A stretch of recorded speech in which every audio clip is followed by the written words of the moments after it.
Merhaba arkadaşlar, ben Emre. Kanalıma hoş geldiniz. Bugün Razer'ın Huntsman Tournament Edition TKL model klavyesini inceleyeceğiz. Kırmızı switchleri var. Lineer bir klavye. Hadi gelin önce kutuda neler varmış onlara bakalım. Evet arkadaşlar, kutumuzdan sticker çıkıyor. İyi ki Razer aldınız diye bir yazı çıkıyor. Teşekkür ediyorlar. Şöyle örgülü 1.8 metre uzunluğunda, bir tarafı USB-A, bir tarafı da USB-C olan bağlantı kablomuz çıkıyor. Ve tabii ki de klavyemiz çıkıyor. Klavyemiz bildiğiniz gibi TKL bir klavye. İngilizce yazım diline sahip.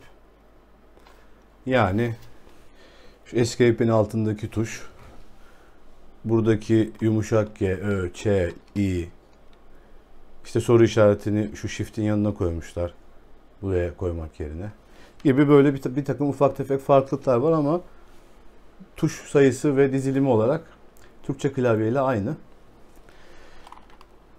Bu klavyenin bence en önemli özelliği switchleri. Kırmızı lineer bir switch kullanıyor. Bu switchler 3,5 mm bir mesafeye sahip ve 1 mm'den sonra da algılamaya başlıyor. 40 gramlık da bir kuvvet istiyor basım için. Yani doğrusal bir anahtar. Size hiçbir direnç göstermiyor. Gayet dümdüz bir şekilde basıyorsunuz. Şöyle biraz yazım testi yapacağım zaten ama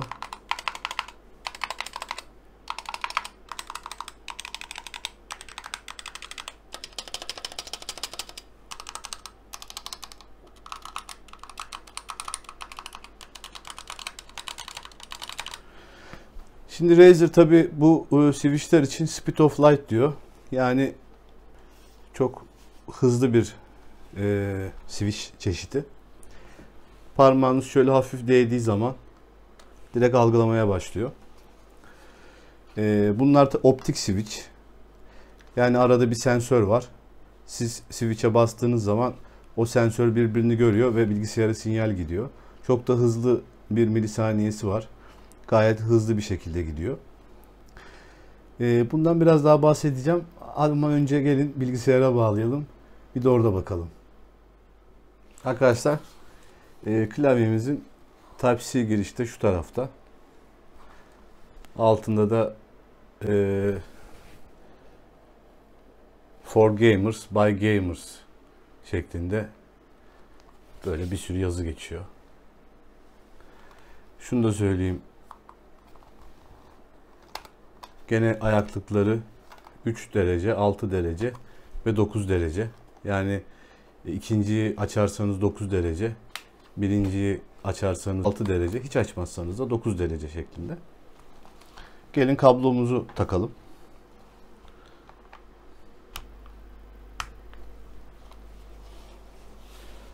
Kablomuzu taktığımız zaman da zaten Synapse programı bilgisayarımızda yüklü. Bu şekilde algılamaya başlıyor hemen.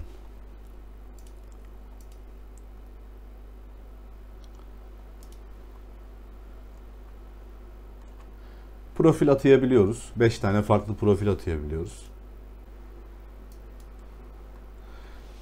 Her zaman olduğu gibi ışık ayarı yapabiliyoruz. Işık tiplerini değiştirebiliyoruz. İşte Caps Lock açıksa burada beyaz yanıyor. Kapattığımız zaman normal RGB'ye dönüyor. Ya da işte F10 normalde bunların gaming modu.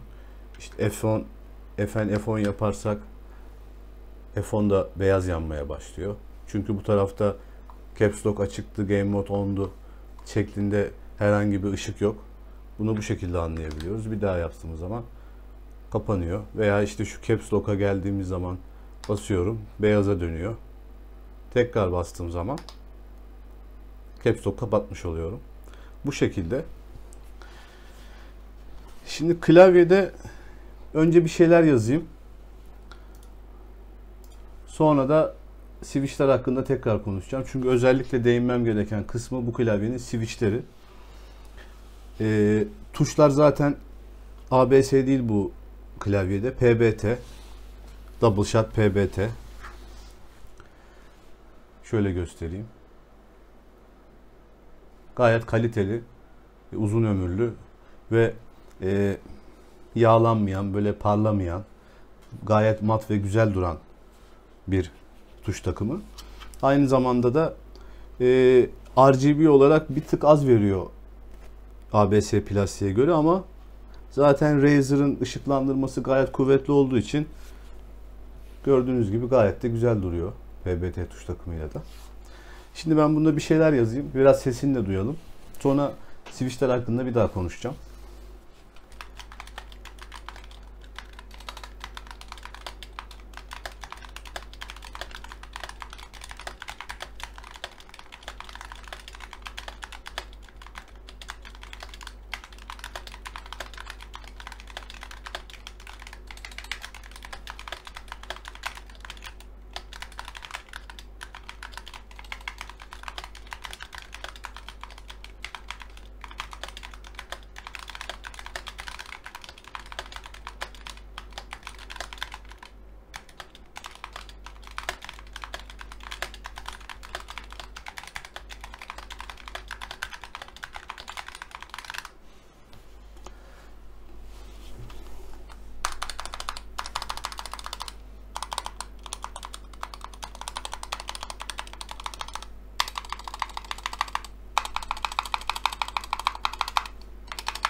Sesi bu şekilde. Tuşlar benim gerçekten basım hissiyatı ve sesi olarak hoşuma gitti.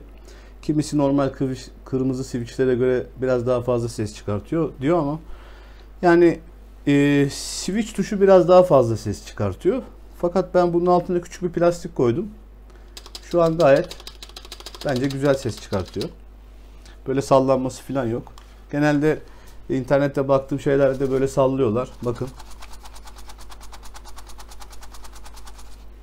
Bu switchlerin yan taraflarındaki stabilitörler, iki tane demir var böyle. Onlar tabi hepsi birden böyle sallanınca şıkır şıkır bir ses çıkartıyor ama normalde bir şey yok. Gayet pürüzsüz bir basım hissiyatı var. Fakat şimdi genelde kimisi çok beğeniyor ama kimi kullanıcılar da çok hızlı olduğu için çok kolay yazım hataları yapabiliyorlar. Ben bunu 3 gündür kullanıyorum. Özellikle de birçok şey yazıp denemeye çalıştım. Elim alışıyor mu acaba diye. Çünkü ilk açtığımda, ilk tuşlara bastığımda bana da çok hızlı geldi. Yani mesela şurada bir şey yazarken işte quick yazacaksınız ama normalde eliniz işte şu taraflarda R'de, E'de, ne bileyim W'ye yakınsınız ama Q biraz şu tarafta kalıyor. Şimdi Q'ya basarsan eliniz biraz şöyle V'ye geldiği zaman biraz değiyorsa yani hemen algılıyor tuşu. Yani keskin basmanız lazım. Hatta tuşlara basarken dibini görmeseniz dahi şöyle ufak dokunuşlarla basabiliyorsunuz. O şekildeyken zaten çok sessiz oluyor. Hani böyle dibine iyice vurursanız biraz ses çıkıyor ama bunda dibine basayım, dibine basayım, dibine basayım şeklinde yapmasanız da zaten çok hızlı bir şekilde algılıyor. Alt tarafı plastik. Üst tarafında bir metal tabaka var tabii ki. Sonrasında da zaten PBT tuş takımımız var. Şimdi hissiyatı olarak güzel bir klavye olmuş. Bu kabloyu çıkartıp herhangi bir yere de kolaylıkla taşıyabileceğiniz bir klavye. Parmak izi bırakmıyor bu PBT tuş takımı. Uzun süre kullanabiliyorsunuz. Böyle yağlanmadan, parlamadan. tavsiye edebileceğim bir klavye mi? Eğer bu dediğim gibi şimdi şununla kıyaslarsak, burada da ben buna da PBT tuş takımı takmıştım. Önceki videolarıma baktıysanız bu da Black Widow versiyon 3 klavye. Yani ikisinde tuş takımı aynı. Şimdi ben burada buna basayım.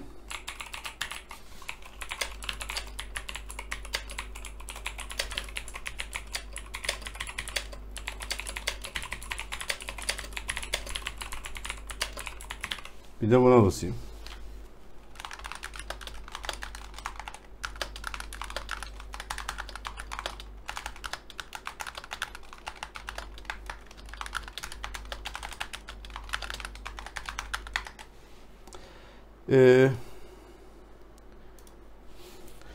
Dediğim gibi ilk aldığınız zaman, eğer almayı düşünüyorsanız bu klavyede, bence kesinlikle bir şaşıracaksınız ne kadar hızlı diye. Çok yazım hatası yapacaksınız ilk başta. Ya da ağır yazacaksınız normal yazdığınızdan. Ama ben 3 gündür deniyorum. Dün akşam itibariyle bugün de denedim. Öbür klavyede yazdığım hıza geldim. Şimdi artı olarak gene internette bunu araştırırken, işte oyun oynarken çok güzel bir klavye. Gerçekten tepkisi falan çok güzel. Benim size söylemek istediğim yazı yazarkenki kısmı.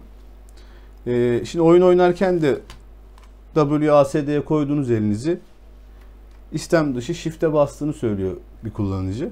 Elini birkaç kere shift'e hani anlamadan basmış. Bende de shift değil de şu parmağı W'ye koyduğumuz zaman orta parmağımızı, elimiz bunun üstünde de durup parmağımızı biraz dinlendirmek gibi yapıyorsak, ben şu A tuşuna birkaç kere istem dışı bastığımı gördüm, fark ettim. Karakter böyle giderken bir anda böyle olmaya başlıyor. Ama bunun belli bir süre sonra ben alıştım. Alışamayanlar da olacaktır mutlaka. Hızlı bir klavye. 1 milim bir tepkime süresi var. Yani biraz esnettiğiniz zaman alıyor. Yani bu klavye ile ilgili olacaksa eğer bir soru işareti bir kullanıcı olarak, ben de bir kullanıcı olarak, tek soru işareti bu. Bunun haricinde gerçekten çok güzel. Uzun ömürlü. 100 milyon ömrü var bu tuşların.